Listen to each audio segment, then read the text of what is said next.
Today, images of gray aliens have been found in ancient artifacts all over the world.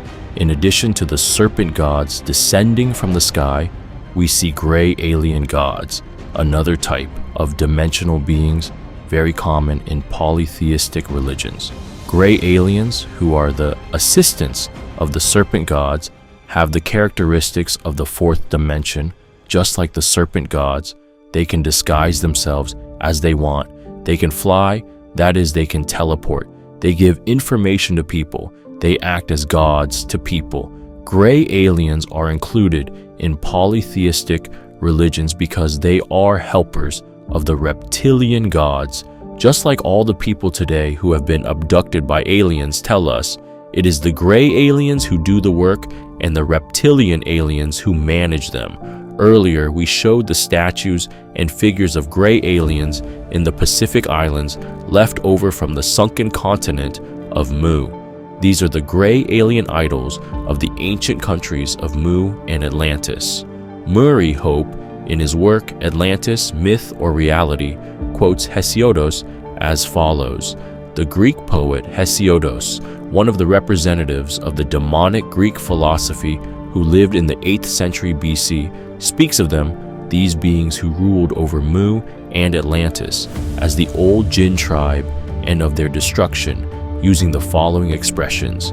Now the fate is sealed upon this nation. They are the holy Jinn of the earth, the turners of evil into righteousness, the protectors of mortals. When he will gather them together and say, O company of Jinn, you have misled many of mankind. And their allies among mankind will say, Our Lord, some of us made use of others, and we have now reached our term, which you appointed for us. In the beginning, everything was very good. Everything was going well. As things progressed, sorcerer priests introduced these beings to humans as gods. The magic trade grew and spread all over the world. Other people who learned magic came under the magnetic control of these beings because, as we have explained before, aliens were gaining the real power in magic, which was a magnetic exchange with dimensional beings. Then the serpent beings and their relatives became the chief gods and created polytheistic religions. And then what happened? Did people live a happy and prosperous life thanks to the technology and help they received through magic? Was the only problem for the Creator that only these beings were rulers? Did the Creator destroy these countries with the flood just because these beings, whom the Creator called demons, were ruling? What was the real problem in these countries that were advanced in technology and civilization? The law of the world is this: as people commit evil deeds, the evil that befalls them, that is disasters, increases. This is explained in the Koran, but there is also evidence based on quantum science, which we intend to explain in future chapters. Allah has already said that these verses are divine laws, that is, laws of the world like the laws of physics. And already today you see that countries that commit evil deeds a lot, whether they are religious or not, have more disasters befalling them, albeit belatedly. The reason why Creator destroyed the countries of Mu and Atlantis with their colonies is that great evils were committed systematically and could not be prevented, because the right path sent by the Creator was being completely diverted and turned into a path of evil.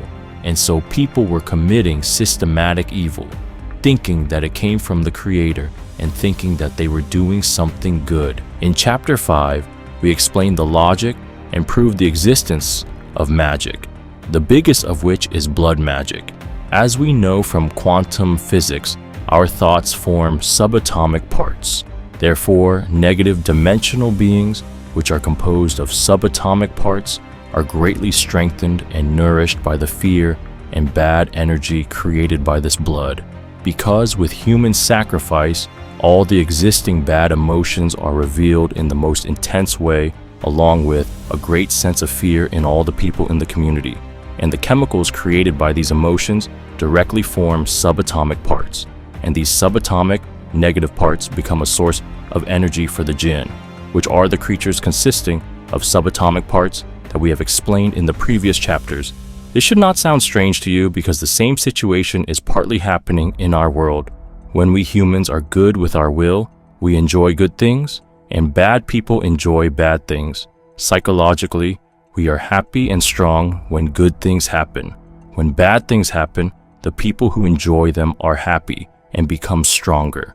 Of course, in the case of jinns, this empowerment is not only psychological, but more potent, like eating, because 4 beings composed of subatomic parts. Subatomic parts formed by people's emotions and thoughts are something concrete. Just like people, good dimensional beings are strengthened by positive influences and bad ones by negative ones. Since we are beings in the lowest dimension, the things we do have a stronger effect on their dimension.